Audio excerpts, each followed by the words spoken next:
You are listening to the Drink Less Lifestyle podcast with Dr. Sherry Price, episode number 5. Welcome to Drink Less Lifestyle, a podcast for successful women who want to change their relationship with alcohol. If you want to drink less, feel healthier, and start loving life again, you're in the right place. Please remember that the information in this podcast does not constitute medical advice. Now, here's your host, Dr. Sherry Price. Hello, my friends. We are on episode number 5, so I figure it's okay we just start becoming friends. I so appreciate you hanging out here with me each week, and thank you. And if you haven't rated and reviewed this podcast, please do. Let me know what you think of the information I'm providing. And you can enter into the contest for a free $100 Amazon gift card, and I will begin announcing the winners starting with the next episode. This week, we're exploring what you give yourself permission to do. You know, we all have choice to do things or to not do things. So do you know that you actually give yourself permission to do things? Yes, all the time. We choose to do things, and when we do that, we, in essence, are giving ourselves permission to take action. Action doesn't just happen. We actually create it. We choose it because we're giving ourselves permission to go for it and to do it. I talk a lot about this with my clients when I'm coaching them using one of the tools in my program called the Drink Plan. Now, if you're not going to be giving up alcohol completely, which is what most of my clients desire, then we need to have a plan for when we're going to drink, or a drink plan. So this plan gives us permission to drink. Some of my clients want to resist it, and they say they can't stick to a plan, or it makes them feel like a failure when they plan their drinks and don't carry it out. And I just like to offer back to my clients that this is just a tool that gives them freedom of choice, and actually why the tool works so well, and how this allows them to give themselves permission to drink. I mean, they're already allowing themselves to drink and oftentimes overdrink. But now we need to put that into a plan so we're getting the drinking out of the habit brain. And I will be discussing this in a future podcast episode on exactly how to use a drink plan. So if you don't have a plan, think about it. You aren't really clear about what you're permitting yourself to do. You leave it to chance. You leave it to circumstances. You leave it to other people to decide for you. You leave it to your feelings or how you're feeling in the moment. Essentially, you leave it to your habit brain to decide. And that's always where it backfires. As we discussed in episode 3, your habit brain or your primitive brain loves to work on autopilot. And when it works on autopilot, it's always going to choose what feels good in the moment. And this is terrible for actually the plan to get your long-term lasting results that you want to have. And we already know that using your primitive brain shouldn't be how you decide your relationship is going to go with alcohol, because it'll always tell you that more is better. And we know, at least intellectually, that more is not better, not even in the moment. So your emotions aren't a good measuring stick to determine if you should be doing something or not. Think about the emotion of anger and how that affects you. I know for me, anger is one of those difficult emotions because I tend to bottle and bottle and bottle and then eventually blow. And when I blow, it's not pretty. I'll say things I don't really mean. I'll regret what I said or the word choices that I selected. And I oftentimes just say all these things just to get it out of my body, but not really cognitively assessing the appropriate words that I'm choosing. So, for instance, when my daughter would bring home a low score from school, I used to get outraged. I used to get so mad, and I'd say things like, "How could you let this happen? You're not serious enough about school because you play video games all the time." And I would just come at it just from wanting to release all of the anger energy I had inside my body. All as my brain can feel was this emotion of anger, and it just wanted to release it. And the quickest way to do that was just to blow and use words that I really didn't want to be using. I mean, if I had stopped paused, became calm, I would choose different words to say. Because ultimately, I regretted those words I said and how I handled myself. Because when I spoke like that and out of anger and rage, I jumped to all these conclusions and it tarnished and impaired our relationship. I made it seem like it's not a safe environment to talk to me about a poor score at school. And then, you go and feel regret and you feel shame for the words I selected or for shaming her. And I made all these assumptions that it was the video game usage or what was going on for her. Instead of talking to her and saying, is it the subject matter? Was it a bad day? Is something going on at school that I don't know about?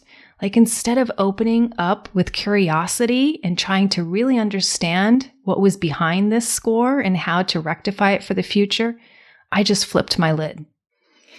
And interestingly, whenever I got super angry and then I felt remorse over my anger, I would want to drink because I would want to get rid of that shame and that regret in how I handled myself in that situation. And I'd want to get rid of those feelings. So I turned to alcohol to do that. So it goes to show that our emotions are not a barometer for what action we should be taking. We have to wait for some of these high energy emotions to pass and have a clear plan on how to manage that emotion in the moment. Because when we don't, we wind up doing what we don't want to be doing. We end up lashing out at people we love the most, and we could end up drinking way more alcohol than we intended to. And so when you act all out of control, of course, this leads to feelings of shame, regret, and disappointment because you acted against your will and against your values. You just acted on pure emotion. So same goes with drinking and overdrinking. You cave into the emotion, the desire, the urge, or the anger, or whatever emotion you're drinking to eliminate. And oftentimes we go beyond and drink more than what we really intend to. So you wind up overdrinking. But all the while, notice you're giving yourself permission to do it. And that's the part I want you to see so that you can begin to interrupt this cycle. When you start drinking, your brain tells you, oh, you deserve it. Society subconsciously tells us that it's totally normal to drink when we've had a hard day. Or this is what we do when we meet up with girlfriends. Or, hey, it's 5:00, I get to drink. Or it's because of COVID and these times are difficult and I just need to do this to get through this. But think about it. Even if you didn't overdrink, you would still get through these times. And if you don't overdrink, you're more likely to come out of these times ahead of the game because now you won't develop this emotional or psychological dependency on a crutch. Your brain will learn that you can handle difficult things, you can handle difficult times without alcohol. Because what happens if we teach our brain that we drink during difficult times or hard times, guess what? The next time we hit a difficult scenario, such as a loss of a loved one, or a change of job, or a job loss, or disappointment with your kids, or heck, maybe even another pandemic, guess what our brain will tell us? How we get through disappointment and hard times is by drinking. And so it becomes a pattern in the brain. So I want you to watch out for a big fallacy that our brains love to throw out at us. It happened to me and it happens to all my clients. When we overdrink, notice that our brain says things like, I don't know why I did it, or I don't know why I keep doing this. That actually is one big fallacy, just one big lie our brains keep telling us. Because in truth, our brains do know why. They just don't want to tell us why. They want to hide it from us, the reason why we do it, because the brain uses these big fallacies or these big lies to simply give ourselves permission to do it. Because if we don't know why, and we keep saying that we don't know why, then the brain gets permission to keep drinking and overdrinking.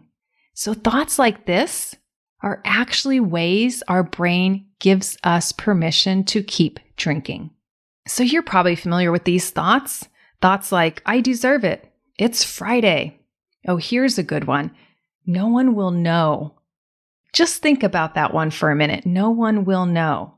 Why are we even trying to sneak something by ourselves and then telling ourselves that no one will know? But we know we're doing it. Your drinking isn't hurting anyone else as much as it is hurting you, so why does the brain even say that? You know why it says that? To give yourself permission.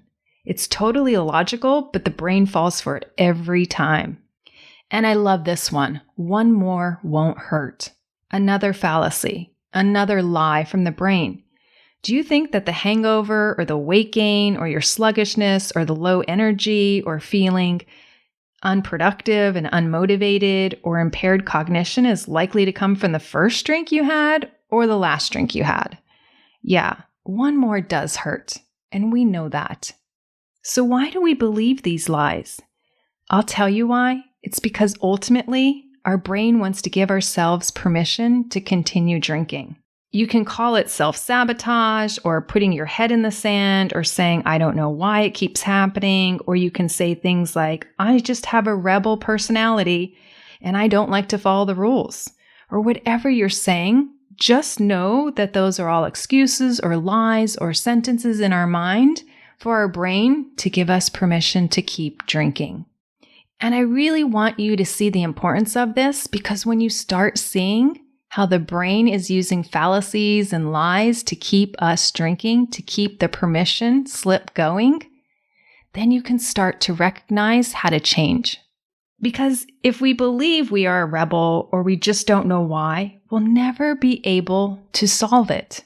Our brain will keep using these excuses and we won't get to the real reason, which is that we are giving ourselves permission. So if we don't acknowledge that these are just clever ways that the brain works to give us permission, then we'll stay stuck. And that keeps us feeling helpless, broken, and not solving the problem. And it perpetuates the cycle, the shame, the regret, and the guilt, day in and day out. And no one really wants to stay there in that shame, regret, disappointment cycle. We stay there not because we want to. We stay there because it has become comfortable. And we stay there because we think the way out is not fun or it's going to be hard. So we choose to continue to give ourselves permission to drink in some backhanded, nonsensical, and illogical ways. So each drink you have, just know that you're giving yourself permission to have it. Think about that. Sit with that truth and begin to explore why. Most likely, the reason you're giving yourself permission to do it is because you want to feel better in the moment. Feeling better in the moment doesn't lead to long-term feeling better. Not with alcohol, at least. How long is the happiness that we get from drinking? Maybe an hour. And then how long is the pain that lasts from overdrinking? A lot longer than that. Because when you give yourself permission to overdrink, notice how you're also giving yourself permission to have a crappy morning, have a subpar relationship with yourself, have a worse relationship with your partner. Giving yourself permission to overdrink will also give yourself permission to have a headache and mental fog, and to kill brain cells and liver cells. Giving your body permission to, let's secrete more insulin to break down the sugar coming in from the drink, and that will turn into weight gain. Giving yourself permission to have more regret, more shame, more anxiety, and more stress. Giving yourself permission to get moody with your family members. Giving yourself permission to say foolish things and not remember conversations. And when you give yourself permission for yet another drink, you're giving yourself permission to be in an altered mental state to escape your one precious life. So when you say yes to having another, you're also saying yes to all these other things. So I say the challenge is to use to watch what you give permission to. And I started to notice what I was giving myself permission to do in my life. And so I wanted to share with you the top 10 things that I actually choose to give myself permission to do. Number 1, I do give permission to drink, but it's on my terms. Number 2, I give myself permission to drink, but not because of boredom, stress, or anger. It never serves me to drink in these situations.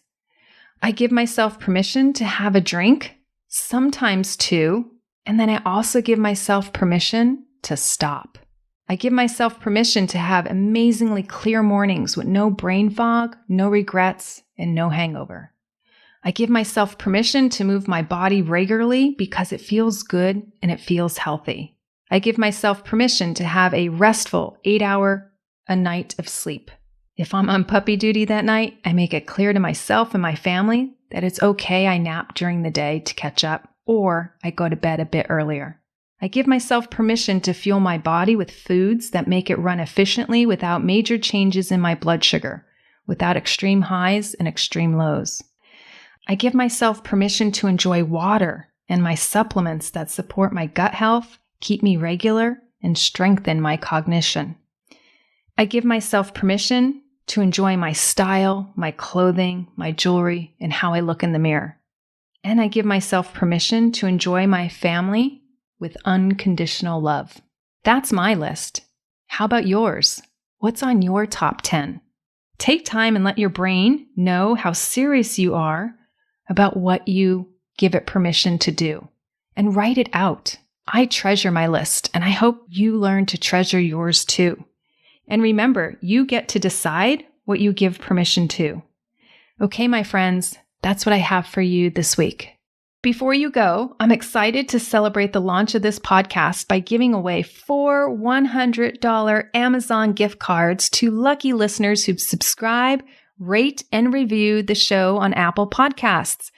Of course, I do hope that you love the show, but it does not have to be a 5-star review. I want your honest feedback to make sure I continue to provide you tons of value.